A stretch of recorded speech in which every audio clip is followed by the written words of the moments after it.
Buena gente, ¿cómo están? Espero que se encuentren todos muy pero muy bien. Hoy tenemos una clase re corta, re fácil, que da respecto de las emergencias endocrinas. Vamos a ver que algunas cositas ya las vimos en la clase de tiroides, en la clase de adrenal, por ejemplo, pero hoy vamos a complementar eso para que quede todo ok. Hoy vamos a ver cómo hipotiroideo, tormenta tiroidea, crisis hipercalcémica y encefalopatía de Hashimoto, que es lo que más les preguntan al respecto de esto. Así que vamos a compartir el Power y vamos a arrancar con esta clase. Sigo sin computadora, así que les pido disculpas nuevamente por si me ven un poco raro. Así que empecemos. Hablemos del coma hipotiroideo. El coma hipotiroideo es una emergencia endocrina generada por un hipotiroidismo descompensado. Este hipotiroidismo aparece sobre todo en ancianos. Y estos ancianos tienen hipotiroidismo grave no tratado. Vamos a ver, por ejemplo, que los factores precipitantes de esta patología van a ser, por ejemplo, la exposición al frío, las infecciones, la cirugía, el abdomen agudo, politraumatismo, quemadura y ACV. Y el diagnóstico lo hacemos principalmente a través de la sospecha clínica, los niveles de TSH, 4 libre disminuida y alteraciones de laboratorio, que esos son los que más me preguntan en examen. Como por ejemplo la hiponatremia, la hipoxia, la hipercamia, la hipoglucemia y la anemia con leucopenia. La TSH es lo que me sirve más para el diagnóstico y la T4 disminuida también. Además del cuadro clínico, yo lo que voy a ver es que este paciente va a tener, por ejemplo, pérdida de la conciencia, hipotermia, depresión respiratoria e inestabilidad hemodinámica. Y los estudios que a mí más me sirven para, digamos, confirmar esto, además de los laboratorios que ya pedí, es el electrocardiograma y la radiografía de tórax para hacer el diagnóstico diferencial. ¿Cómo voy a tratar este coma hipotiroideo? De manera más importante, y esto es lo que más les van a preguntar, tenemos que sustituir el déficit con levotiroxina exógena. En el caso de pacientes, por ejemplo, cardiópatas, iniciamos a bajas dosis. La dosis que vamos a hacer es levotiroxina de 100 a 400 microgramos endovenosos y después vamos a mantener entre 50 a 200 microgramos por día. Tenemos que hacer otras medidas de sostén, como por ejemplo el oxígeno, tratar la hipotensión y corregir en el caso de que tenga hiponatremia e hipoglucemia. Y también tenemos que tratar los factores desencadenantes. Además, podemos utilizar corticoides como por ejemplo la hidrocortisona a 300 miligramos día. Eso es lo que ustedes más que nada tienen que saber al respecto del coma hipotiroideo. ¿Es importante? Sí, recontra importante. Ahora hablemos de la tormenta tiroidea. Como ya sabemos, esta es una exacerbación aguda de las manifestaciones del hipertiroidismo, o sea, de la tirotoxicosis.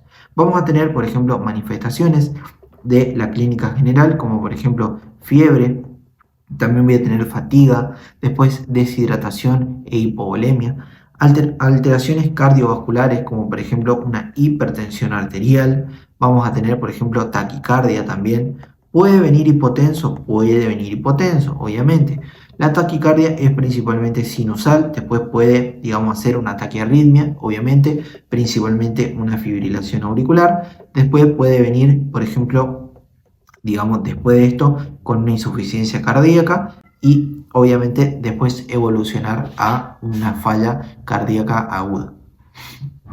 Después tenemos fallas o alteraciones gastrointestinales, como por ejemplo náuseas, vómitos, diarrea, dolor abdominal, insuficiencia hepática con ictericia. También puedo tener alteraciones neurológicas, como por ejemplo agitación, ansiedad, confusión, letárgico, puede venir comatoso. Y lo importante acá es reconocer la tríada, que me va a venir con fiebre de origen súbito, taquicardia y alteraciones del sistema nervioso central por el déficit de sodio.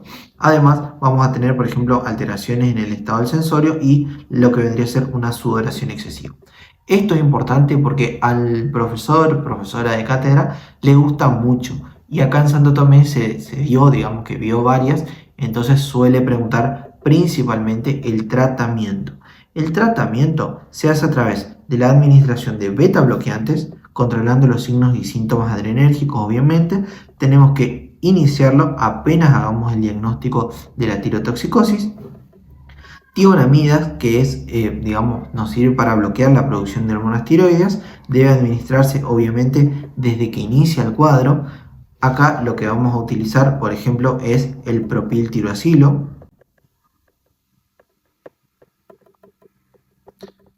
El propiltiuracilo lo que hace es inhibir la conversión de T4 a T3 en la periferia. Entonces lo que hace es me frena ese proceso y me evita el cuadro. Es, si bien más hepatotóxico que otro, que es el tiamazol, se prefiere el propiltiuracilo porque, digamos, se consigue más fácil. Podemos utilizar también la solución de yoduro, que bloquea la liberación de las hormonas tiroides, y este se da 1 hora después de iniciar las tionamidas. Mi consejo, si a ustedes le ponen en un escrito o les dan en un oral, bueno, ¿cómo hago el tratamiento de una crisis hipertiroidea? Acuérdense, manejo obviamente normal, vea la vía aérea, todo el show, y después, acuérdense, dar beta bloqueante, tionamidas y solución de yoduro. Esto es lo único que necesitan escribir en el caso de que les pregunten en escrito. ¿Pueden poner tionamida, propiltiuracilo? Pueden, no hay ningún problema. Pero con eso ya está suficiente, no se mezclen tanto. Después vamos a ver al respecto. Acá tengo, por ejemplo, un algoritmo diagnóstico. En el caso del hipertiroidismo, acuérdense, tengo que ver la TSH baja con una T3 y T4 aumentadas. Ahí lo que voy a hacer es utilizar esta escala, que es la escala de Burch y Wartowski, que me dice si es mayor a 45 es altamente sugestivo de tormenta tiroidea. Y hago todo el tratamiento que les voy a dejar disponible en su apuntecito. Después, si la escala me da entre 25 a 44, es una tormenta tiroidea inminente. O sea, ¿qué quiere decir? Tengo que hacer un tratamiento inmediato oral y después de 1 hora. Después, si es menos de 25 puntos, la tormenta tiroidea es prácticamente improbable y tengo que buscar otros síntomas. Y acá tenemos todas las medidas generales, como medidas físicas, como antitérmicos, reposición de hidroelectrolítica, glucosa y vitaminas, digoxina y antiarrítmicos y antibiótico empírico. ¿Es necesario que sepan esto? Para el oral, sí. Para el escrito es más raro. Ahora hablemos de la hipercalcemia aguda. La hipercalcemia aguda es una emergencia endocrina, pero para esto debe superar los 15 miligramos por decilitro de calcio sérico total, para que yo considere que es una emergencia. Vamos a tener diversas causas, como por ejemplo el síndrome de lisis tumoral, los linfomas, el hiperparatiroidismo, la hipercalcemia hipocalciúrica familiar, el feocromocitoma, fármacos como por ejemplo las tiazidas, el litio, vitamina D y vitamina A, y la insuficiencia renal aguda, algo que ya vieron en la era pasada. ¿Cuál es el cuadro clínico con el que va a venir el paciente? Al respecto del aparato gastrointestinal, va a venir con anorexia, náuseas, vómitos, constipación.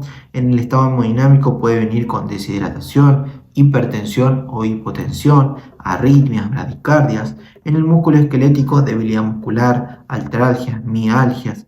Después en el electrocardiograma, algo que también les van a preguntar mucho, QRS largo, QT corto y onda T bajo voltaje. Muy importante que se acuerden de eso, ya lo vimos en la era anterior, pero es muy importante porque es preguntado.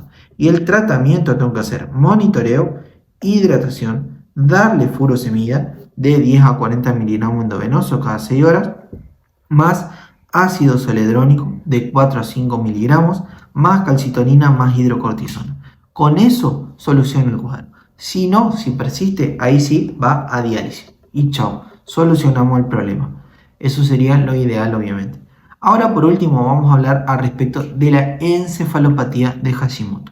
La encefalopatía de Hashimoto es un síndrome raro asociado a la tiroiditis de Hashimoto. También se conoce como encefalopatía respondedora a esteroides asociadas a la tiroiditis de Hashimoto. Vamos a ver que estos tienen un cuadro clínico que tiene dos formas de presentación. Uno que parece una ACV recurrente, agudo, que tiene focos neurológicos variables, y el difuso progresivo. Son pacientes que todo lo que vendría a ser el déficit neurológico va evolucionando, va siendo confusión, después demencia, alucinación y digamos va progresando. Si bien los patrones pueden superponerse, vamos a ver que la enfermedad tiene un curso que puede ser progresivo, recurrente o autolimitado. Lo importante acá, y esto es lo menos preguntado de toda esta clase, es el diagnóstico. El diagnóstico es clínico, o sea, compatible, más los anticuerpos que hacíamos en la enfermedad de Hashimoto, o sea, los anticuerpos anti-TPO o los antitiroglobulina elevados. Entonces, con eso, más la sospecha clínica, ya tengo mi diagnóstico. Y el tratamiento es soporte clínico más pulsos inmunosupresores. Con eso hacemos el tratamiento. Y con eso, gente, si no me equivoco, terminamos la clase de lo que nos restaba de emergencias endocrinas. Esto es lo que tienen que saber para el examen, tanto escrito como para el oral. Después no hay otra cosa que más se le pregunta respecto a esto. Espero obviamente que les haya servido la clase, espero que cualquier duda o cualquier consulta me pregunten y obviamente que espero que todos aprueben sin oral esta era. Les mando un saludo grande, nos vemos en la próxima y obviamente les pido disculpas nuevamente. Hasta luego, gente, un abrazo.